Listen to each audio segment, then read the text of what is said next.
Hey everyone, welcome back. If your Viper alarm remote suddenly stops responding, don't panic, this is a very common issue, and in most cases, it's easy to fix. Nearly all Viper remote problems come down to battery failure or lost programming. The very first thing you should do is replace the remote battery.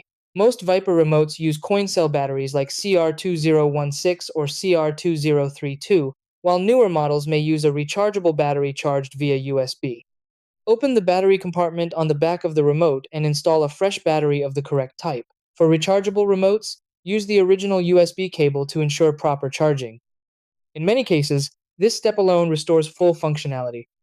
If the remote still doesn't work after a battery change, the remote likely needs reprogramming. Viper remotes must stay synced to the alarm system, and that connection can be lost over time or after a power interruption.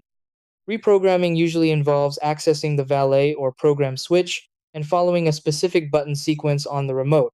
Since the steps vary by model, always follow your system's manual. When programming is successful, you'll typically hear confirmation beeps or see flashing lights. If battery replacement and reprogramming don't solve the issue, the problem may be related to sensor faults or signal interference. A bad hood pin switch can block remote start, and an improperly set shock sensor can cause false alarms. Strong radio or wireless interference can also affect remote range.